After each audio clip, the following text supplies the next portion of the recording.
వెంకటస్వామి గారి వర్ధంతి సందర్భంగా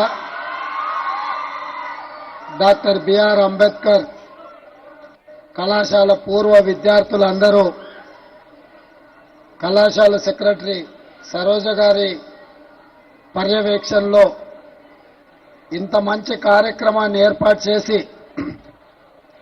పూర్వ విద్యార్థులనే కాకుండా ఈనాటి విద్యార్థులందరికీ ఒక స్ఫూర్తినివ్వడానికి బ్రహ్మాండమైన కార్యక్రమాన్ని ఏర్పాటు చేసి ఈ కార్యక్రమంలో మంత్రివర్యులు దుద్దిల్ల శ్రీధర్ బాబు గారు, మంత్రివర్యులు పొన్నం ప్రభాకర్ గారు, శాసనసభ్యులు విజయ రమణారావు, శాసనసభ్యులు రాజ్ ఠాకూర్ గారు, అదేవిధంగా వెంకటస్వామి గారి కుమారులు గడ్డం వినోద్ గారు, గడ్డం వివేక్ గారు, వారిద్దరిని చూసినప్పుడు నాకు రామాయణంలో లవకుశలను చూసినట్టుగా అనిపిస్తుంది.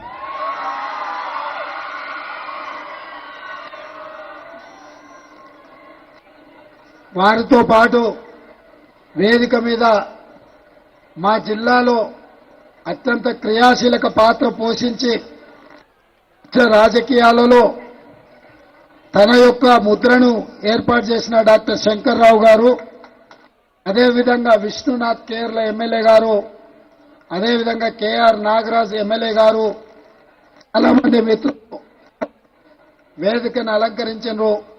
అదేవిధంగా విమలక్క గారు, ప్రొఫెసర్ పురుషోత్తం గారు, చాలా మంది పూర్వ విద్యార్థులు, యువమిత్రులు, వంశీ ఈ మొత్తం కార్యక్రమాన్ని పర్యవేక్షిస్తూ ఇంత మంచి కార్యక్రమాన్ని ఏర్పాటు చేసిన యాజమాన్యానికి, సిబ్బందికి మనస్ఫూర్తిగా ధన్యవాదాలు తెలియజేస్తున్నా. మిత్రులారా,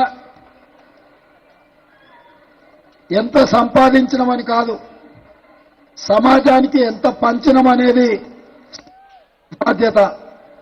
ఆ సామాజిక బాధ్యతలో కాకా వెంకటస్వామి గారి కుటుంబం ముందుండి 50 సంవత్సరాలు 1973లో ప్రారంభించిన ఈ విద్యా సంస్థను 50 సంవత్సరాలు 1,50,000 మందిని నైపుణ్యం కలిగిన విద్యార్థులను తయారు చేసి ఈ దేశ నిర్మాణంలో అత్యంత క్రియాశీలక పాత్ర పోషించడం అభినందనీయం.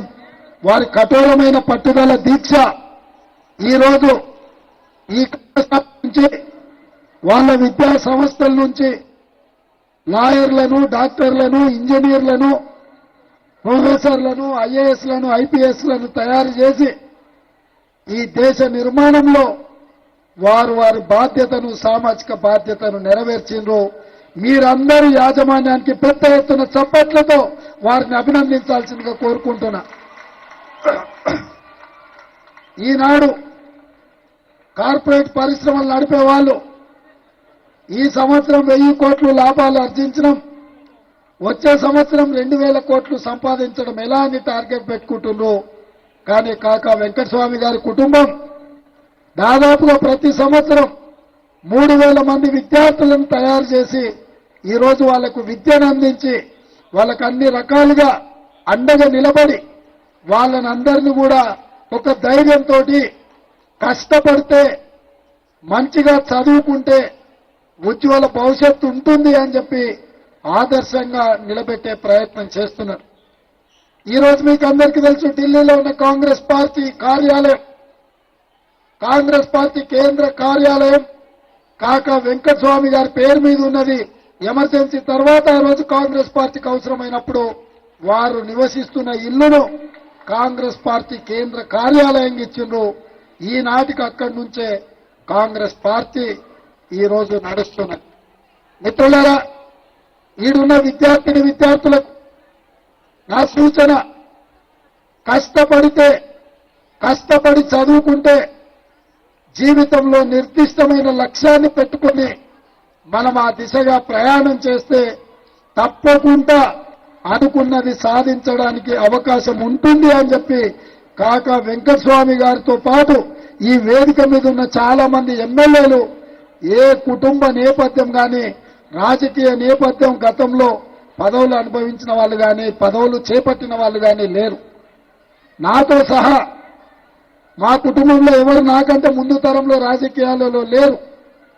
నేను 2006లో ఇండిపెండెంట్ జడ్పీటీసీగా నించున్నప్పుడు రాజకీయ పార్టీలు నిలబడడానికి టికెట్ ఇస్తా అన్నా తీసుకోకుండా స్వయంగా ఇండిపెండెంట్ జడ్పీటీసీగా నేను నించొని ప్రజల దగ్గరికి వెళ్లి ప్రజల్లో ఉండి ప్రజల చేత ఎన్నికై నా రాజకీయ అరంగేట్రం అక్కడి నుంచి మొదలై స్థానిక సంస్థల్లో పనిచేసిన, శాసన మండలిలో పనిచేసిన, శాసనసభలో పనిచేసిన, లోక్సభలో పనిచేసిన, అంటే ఈ దేశంలో ఉన్న ప్రజాప్రతినిధులు ఎన్నిక కాబడే అన్ని సంస్థలల్లో అన్ని ప్లాట్ఫామ్లో పనిచేసిన ఈరోజు మీరందరూ ఆదరించి అభిమానించి మీరు గుండెల్లో పెట్టి చూసుకొని భుజాల మీద మోసిండు కాబట్టే ఇంత గొప్ప తెలంగాణకి ఈరోజు ముఖ్యమంత్రిగా మీ ముందు నించున్నా అంటే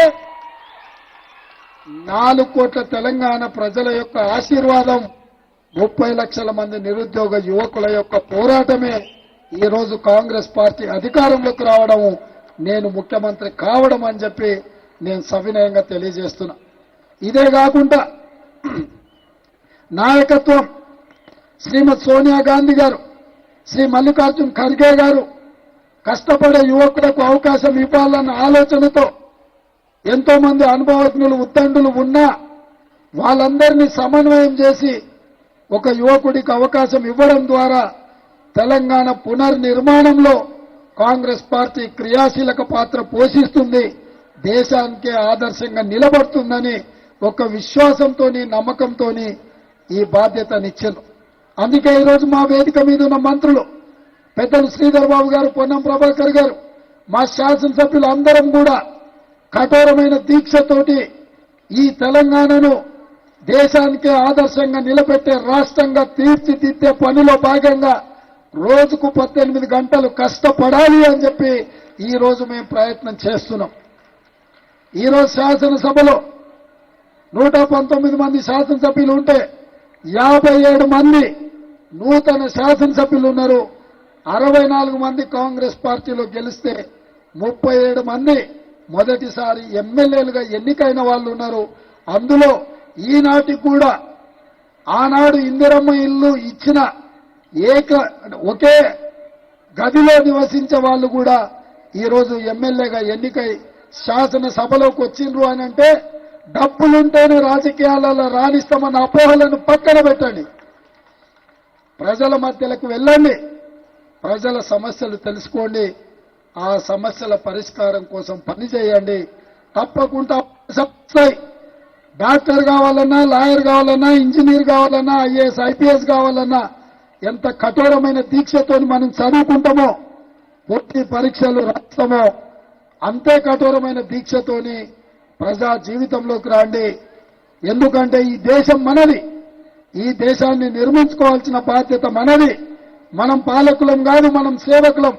ఈ ప్రజలకు నాణ్యమైన సేవలను అందించాల్సిన బాధ్యత మన ప్రజా ప్రతినిధుల మీద ఉన్నది.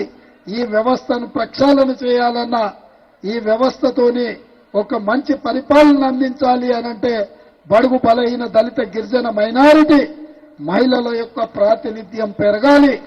అందుకే ఆనాడు చట్టసభలలో ఎస్సీ ఎస్టీ రిజర్వేషన్లతో పాటు ఈనాడు మహిళా రిజర్వేషన్లు కూడా కాంగ్రెస్ పార్టీ ముందుకు తీసుకొచ్చింది.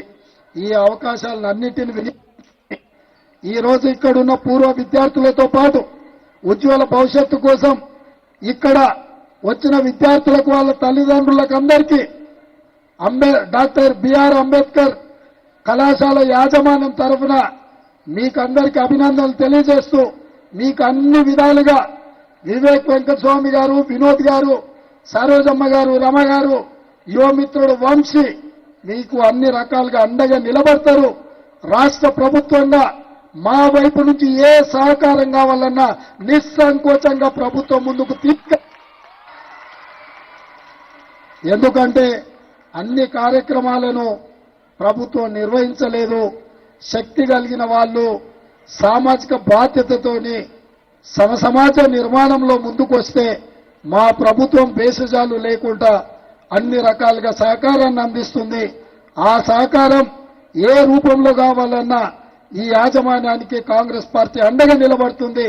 దేశంలో గాంధీ కుటుంబం కాంగ్రెస్ పార్టీకి ఎట్లా ఆదర్శమో తెలంగాణ రాష్ట్రంలో కాకా వెంకటస్వామి గారి కుటుంబం కూడా ఈ కాంగ్రెస్ పార్టీకి అండగా ఉంటుంది, అండగా ఉండాలి.